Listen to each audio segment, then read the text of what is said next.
Today we're going to look at 5 veteran running backs for Dynasty Fantasy Football. We're going to explore their player values, their rankings, their ADP, their buy, sell, trade values, and everything else. But before we do, you need to click that subscribe button right now. The NFL draft's coming up. We're going to have a ton of coverage for that. We're going to have live rankings after every draft day. We're going to re-rank the rookies into tiers. That way, once you're drafted on Sunday, you got me, you're good to go. You got the rankings. They will be here. Click that button so you don't miss out. But we're talking about running backs today. We're talking about veterans.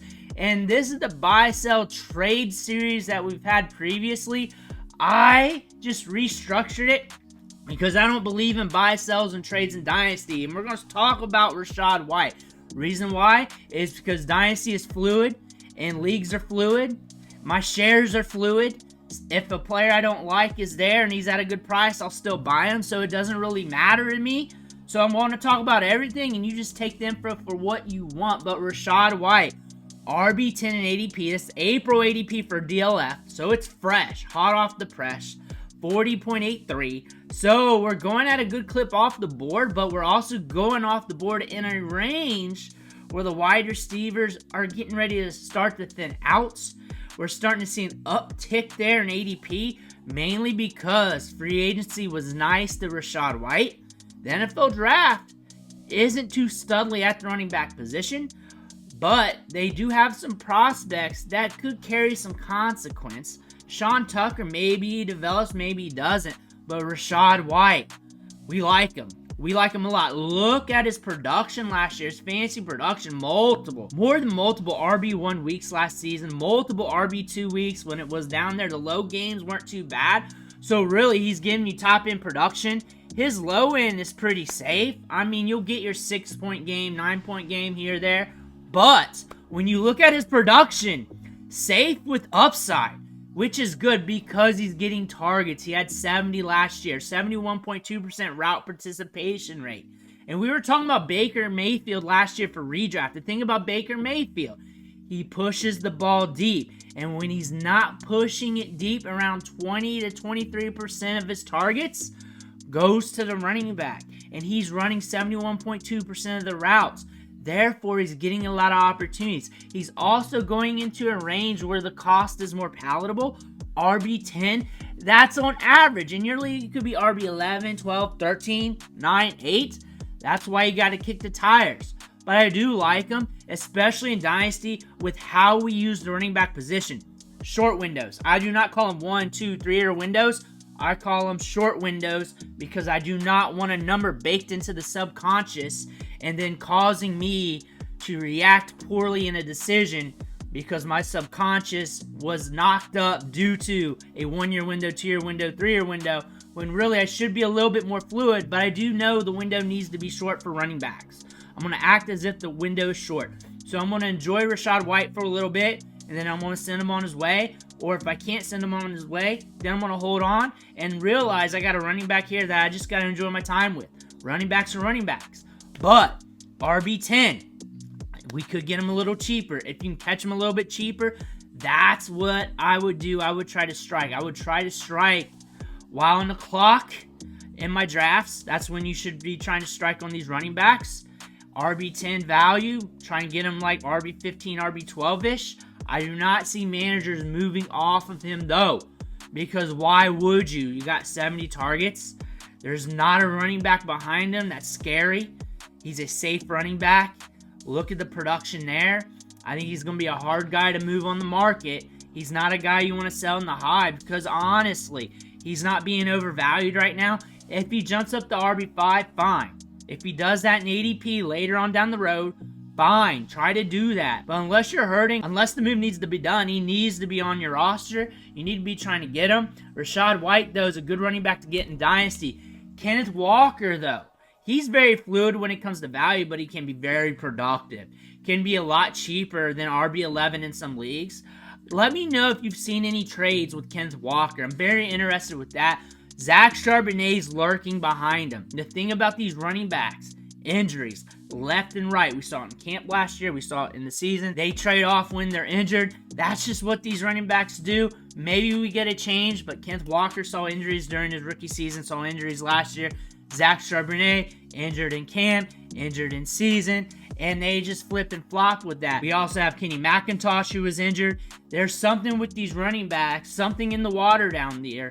But still, RB11 and ADP. The thing about this, they're bringing in Rashad Penny. That's a nothing there. But they're filling out the running back position on the back end because they know the injury bug hits them hard. But Kenneth Walker here can give you production, can give you spike production. He's a Ferrari. That's probably why he's getting banged up so much, because he's that damn athletic. He's got that 4.3 speed, and he can get downfield, and he's got good size on him. That being said, he can bust out a long run on any given play, eat up chunk yardage, get you multiple RB1 weeks. You might be able to catch him at cheaper than RB11 price tag. Even better, 45 ADP price tag, something cheaper than that maybe in your league. You got to kick the tires, see what happens. At his cost right now, considering Zach Charbonnet's there, you may want to be a little bit leery, but I also like holding him as well. Due to those green candlesticks there, due to the size of just athleticism, but you did get your 2 seasons of production. Maybe you want to kick the tires with him either way to see what happens, but we're also seeing almost 15 carries a game. He's going to be splitting with Zach Charbonnet. They spent a second-round pick on him. Zach Charbonnet can do all phases. Kenneth Walker can do all phases, but is more of a home run threat, but you're going to use Charbonnet a little bit more in the passing game. But Walker's still going to get his. He's still going to see a little bit of targets here and there. About 2 to 3 a game, as we're seeing here in the numbers. That being said, RB11 ADP. Are you buying, holding, or folding? Josh Jacobs, RB12 ADP. He's up there. But if you're playing in small windows, and if your window's cracked a little bit smaller, he's a great get for you. I like him on the Packers. Everybody likes the Packers offense. I think if he's on a roster and he hasn't been moved yet, he's probably locked in there, though. They're probably going into the season like, yep, we're going to bet on this guy. We're going to roll with this guy. We're going to see if he can get us into the championship rounds. 800 yards, 1,600 yards, 800 yards last 3 seasons. Prior to that, 2,000-yard seasons. He's been productive. He's been used in the passing game. The Packers like to run the ball at a 43% clip. Could be more than that with a healthy Josh Jacobs. So we should see him get a lot of touches. We should see him get ran down in this offense, getting a lot of work. They're going to use him up. We should see him get in situations where he's getting the ball in the red zone. He just has to hold up. But we got to say that about any running back. That being said, running backs are risky, but the price is starting to get cheaper as we work down ADP. 47 ADP price tag around the 50 range. Catch him a little bit cheaper, cool. If he's already on your roster and you're built to compete, you know what you're doing. If you're not built to compete and he's on your roster, you may want to make a move that might be best right before the season starts, but always be kicking the tires. But you don't want to do that too much too, or you'll get your league mates disinterested in the veteran. That being said, be very strategic in draft, in season, prior, right before the season, after injuries, all those times. You really want to time things appropriately, but his value is going up now that they know he's in Green Bay. ADP is going up by the month. His value is starting to go up. Look for the ADP to jump a little bit as we get closer to August, because he's going to give you more in-time production, which is what fantasy gamers want. Isaiah Pacheco, RB13. We're in a grand situation here. ADP 50 range, RB13. We got good size, adjust, athleticism. The Packers might draft the running back. Clyde Edwards-Helaire's gone. They don't have any running backs of consequence behind them. They need better depth. The one thing you notice when you look at the Chiefs, they like running backs who catch passes out of the backfield. They love size, adjusted athleticism at the running back position. Just look at the depth chart right now and in season last year. Look at the running backs on there. Look at the other running backs there like Deneric Prince. Look at those running backs there. They got some pop in the step. So look at the running backs on the draft board and try to peg out who you think could be a good fit there. That being said, Pacheco looks like a good get. Looks like he's holding steady in ADP. And the cheaper we get, the better I like the running backs. I like his price tag. I think on trade, he's a little bit more fluid right now. I think since he's on the Chiefs, I think since we got some good size adjusted athleticism, we're definitely playing with a small window with him. The sunk cost isn't really there for the Chiefs, so they can move on, move different directions. They like to go cheap with running backs. They can keep bringing running backs in. They're going to keep moving very fluid with the running back position, but with his size adjusted athleticism, he can give you some blow off top moments. There's no running backs in this video that's going to be a straight up sell. But again, either way, you kick the tires, especially when you want to move around the draft board or if you want to pivot to the wide receiver position. But he is cheaper compared to some of the other running backs we've talked about today. That being said, the cheaper we get at running back, the better I like the running back because I'd rather just play money ball at the running back position. I think Peko is a good bet if you don't want to go too cheap, if you like the upside, if you like the size adjusted athleticism. But again, the draft might shake things up, might not. This isn't a super strong draft class. James Cook. They might draft the running back too, but James Cook, 3.1 targets a game, 9.9% target share, but a 46.7% route participation rate. But remember, there was a ramp up. There was a ramp up period. There was a slow part, and then we had a ramp up in the back 9, week 11 to week 15, where we saw him blow up. That's where the production was at. So you really want to look at that part, as that is the sample you want to go off of.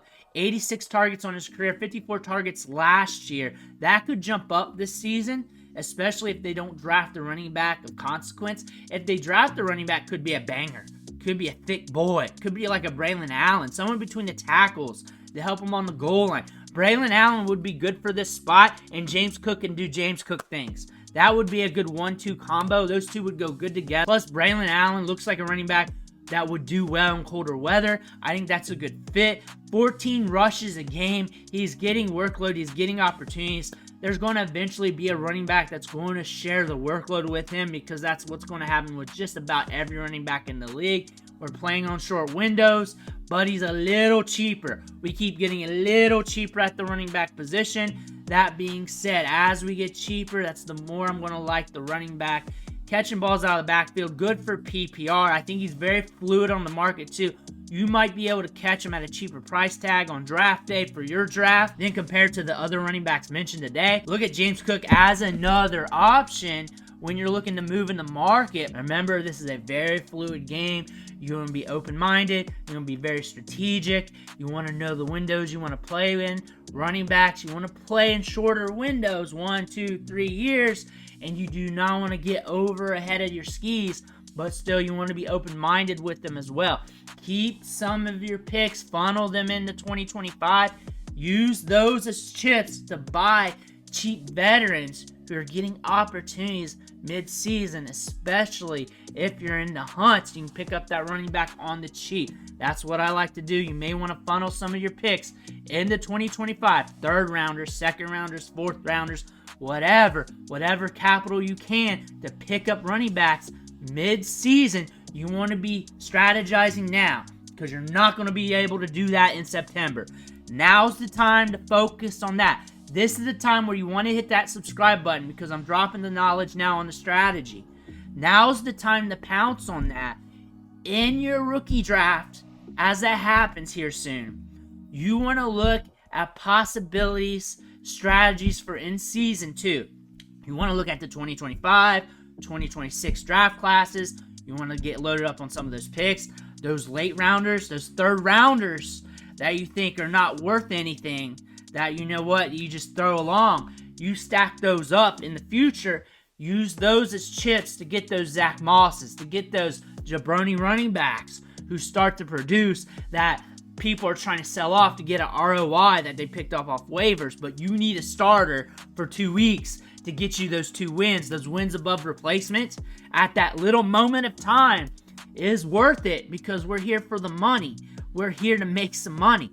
Try to figure out strategies to do that, and it's going to be different in every league, but try to do it as cheap as possible. But now's the time to do it. The earlier the better, but September ain't going to be the time. It ain't going to be the time, my friend. Let me know what you think in the comments below. Make sure to hit that subscribe button on the way out. I want to thank you for watching. Catch you on the next video.